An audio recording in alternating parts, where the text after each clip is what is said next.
Friday Night Showdown recap starts now. Welcome into the Friday Night Showdown recap show, week 3. No game of the week or pregame show, but we still have all the best action for you from around Central Illinois. Now, this first block is all Central State 8. We start with the East and then we'll slide over to the West.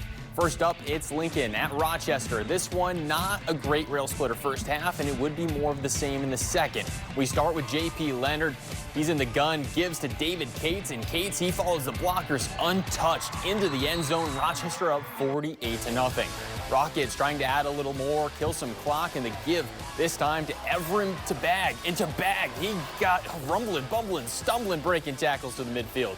Now Rocket mistakes, not even painful. Botch snap recovered by Ethel, and Ethel, he still finds positive yards, and then it's Caden Kavanaugh. He adds the finishing touches. Rockets win big, 50-0. Then from Rochester over to Glenwood, the Titans taking on Rochester next week, hosting Eisenhower in week 3. It's Glenwood up big already and deep in Panther territory. A handoff here, Grady Muller, and he goes outside and takes it in for the score. The domination continues here. It's Brylan Florney. He rolls to his right, gets hit by a Titan, loses the ball, and it falls back into the Titan hands. Now it's Michael Young, takes over at QB and throws a beautiful ball here to Zach Clark, who sneaks inside the pylon for another score. The Panthers, they find a little bit of positive. Mike Young, he gets the outside handoff and is able to stay in bounds all the way to the sideline, taking the score, 65-6 the final, but Colton Knadler makes a little history. Glenwood's all-time passing yards leader. Big congratulations to him. And we shift towards Decatur. MacArthur, the home side, taking on U-High. The Generals, they started slow, but finding some success on the ground. Botch snap, but the Generals, number 2, he gets free, and he's going to scamper for a massive gain inside the 5. And then they turn to number 5, and he punches it in. Nice finish there for the score. Later, it's number 2 again for the Generals, and holy shift team, not able to break away for a score, but surely able to break quite a few tackles. And in a fantastic finish, it was U-High knocking off the Generals for the first time this year, 28-27. Now from the east side of the CS8, we go to the west side of the Central State 8. There's 2 games in the west with one to be played tomorrow over at Southeast. So let's pick up the action at Jacksonville. The Crimsons welcoming in Sacred Heart Griffin. Both teams enter the contest with a win and a loss. It's Cam Brinkman here. He's going to give to Mikey Gresh, and Gresh, he sees daylight upended, but across the goal line for 6. Other way, Braden Hutchinson fakes the give for Jacksonville out to Jeremiah Jackson, and he gets around the end and scores a big Crimson TD. But Brinkman, he's back, QB keeper, trying to work towards the boundary and to the pylon. And he too taken down, but too late, another big SHG 6. Then Mikey Gresh is back for another tough score, and the Cyclones, they grab the big CS8 West win, final 55-20. Last one in the conference is the Springfield duel. Lanphier taking on Springfield High over at Memorial. Lanphier possession early. The ball was slippery early. 2 fumbles to start, including one right here. Jack Wright jarring it free. Nicholas Stefanewski, the recovery, and then Senators at Scheffler has to roll, and he looks to his left to the corner, and he finds Braden Seaman for the Springfield High 6. And then the Senators again, this time the give is to Bryce Bryant, and Bryant wiggling his way through the defense in for another touchdown. Still first half again, it's Scheffler. He adds a bomb to his tally, finding his man Cale Thurman at the goal line. A wonderful throw. Senators roll 63-0. And tomorrow, Quincy Notre Dame in Southeast, they will wrap up the CSA play. But when we come back from break, Carson Gordy, he'll break down all the Champaign area action. Don't go anywhere. We'll be right back.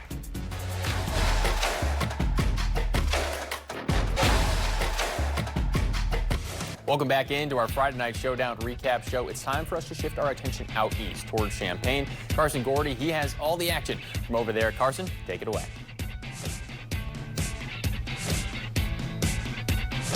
Yeah, Sammy, we got a lot of good Champaign area games, so let's just cut to the chase and get to the highlights. Let's first start off with Unity taking on Bloomington Central Catholic. Unity is one of my favorites to win the state championship, but Bloomington did really well with that Wildcat formation. A couple quick touchdowns, and they go up 13-0 early. Dude, where's your helmet? You got a little bit excited. And the Founding Fathers got a little bit nervous, and that Statue of Liberty, but Dane Eisenmaker, what an arm! Throws it to one of the Henrytons for a big, big gain. 4th down conversion right there, set up a touchdown, an easy touchdown right up the middle. Unity would go up 20-13. The fans are loving it. They're excited. However, they did end up losing 34-27. Tough loss against Bloomington Central Catholic. Next up, we got Monticello taking on Rantoul. Monticello had a really rough week last week against Unity, but it seemed like they bounced back and started to get this offense clicking. You have to remember, they lost their senior quarterback, Ike Young, to the University of Illinois, so Nolan Bennencamper starting to get a little more comfortable with this offense. Really good two-point conversion play, and they're all smiles early on. But the Sages defense also showed up ready to play. Rantoul trying to make a quick comeback, throws it, deflection and interception. It sets up another easy score for Monticello, who's looking to get back to the state championship this year. Bennencamper has a really good arm, but he takes it into the end, so they would defeat Rantoul 36-14. Now let's go to Champaign Central. They got there at halftime. They were down 38-6. Peoria Notre Dame tried an onside kick early. Champaign Central runs it back for a touchdown, but they ended up calling that back, saying he was down at the 35. And then Peoria Notre Dame's offense was lethal all day, especially in the first half, that rushing attack. Central would actually end up getting a stop on that drive. And then Zaire Aker breaks the tackle from the defensive end, able to get past him. 30, 20, 10, touchdown Maroons. They would end up getting that two-point conversion to cut it to 38-14, entering that fourth quarter. And finally, let's cover Urbana. They were looking for their first victory since the COVID-19 pandemic. And last week it looked pretty good. They only lost 12-7, so they were hoping to knock off Normal Community High School. But Normal takes the punt return back, and they balloon that lead. They would defeat the Tigers 55-7. Now let's look at some of the scoreboard. I wish I could have gotten to these games, but I was not able to.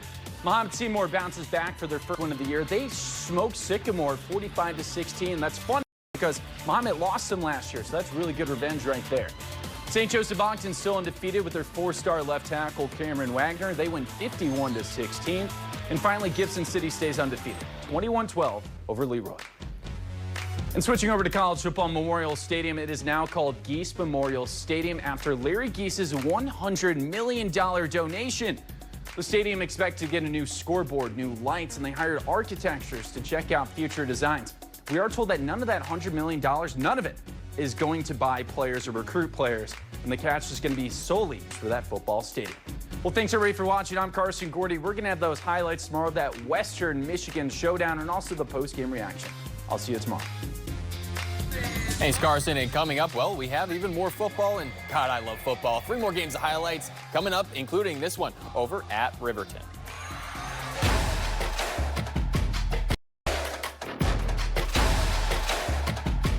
Welcome back into the Friday Night Showdown recap show. Just a few more games, and we focus on the Sangamo, as well as a big non-conference battle over at Mount Zion. It's over to Riverton first. The Hawks taking on the 2-0 Williamsville Bullets. And the Hawks, they started with possession and were moving the sticks a bit. Nice pass from Hartlaub to Tyler Mayer for the first, but the drive ends with a blocked punt, and it's number 10, Andrew Donnellan, with a scoop and score for the Bullets.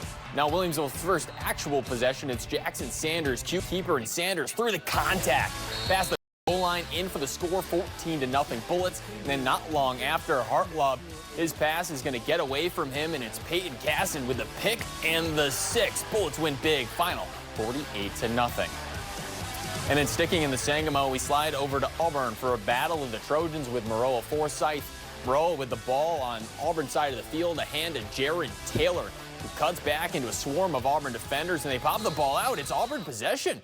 Maroa with the ball again, though, a screen pass, and it's Zach Smith. He's going to make a great couple of cuts, break another tackle, and he's going to kick off all the way into the end zone for the Maroa Forsyth score. I got to say Maroa, because if I say Trojans, you might get confused. Maroa, they're heating up here, and they have the ball deep in all of their territory. It's Ryan Shepard. He takes the QB draw, dives into the end zone for another score as they win big, 48-14.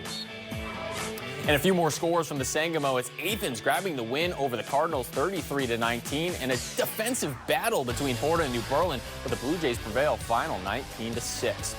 And jumping into our next game real quick, Brees runs with her QB draw. It's Owen Kerr, and he makes a couple of nice cuts, stumbles his way into the end zone for the score. Now Brees again in great field position here. It's going to be Kerr again, and he's going to find a way rolling out to his right, and he's going to look for Max Albers in the end zone. Nice catch and a score touchdown. The Brees offense once again in control here. It's Kerr. He runs the option, keeps the ball, and he's going to shove everyone off him as he reaches for the end zone for the touchdown. And then on the 1-yard line, handoff here, it's Conlon Harr who takes it easily in for the score. However, these highlights are leading Mount Zion. They got the win 38-28, a big win for the Braves. And now that does it for games tonight, but stay right where you are. We still have a little more to get to. Plays of the night from myself and Carson, as well as a look towards next week on Friday Night Showdown. And welcome back into the Friday Night Showdown recap show. There's still a little to look at here. 2 plays a night, starting with my own selection. And my play of the night coming from Auburn, but courtesy of Zach Smith and Moreau Forsyth. You saw it not long ago. Screen pass out to Smith. He's going to make a great couple of cuts, break a tackle before taking off for the end zone for the first score of the game, and a big win for the Trojans. And Carson's play of the night, it's Champaign Central and Zaire Aker. Hard man to bring down. He breaks quite a few tackles, and he finds his way to the end zone on a 75-yard touchdown. Great play there for Central. And we are back with the game of the week next week, and it's a quality one between two CS8 massive teams. It's Sacred Heart Griffin taking on Quincy Notre Dame. It's sure to be a good one. Make sure to tune in next week for post-game, pre-game, and, of course, obviously, the game of the week.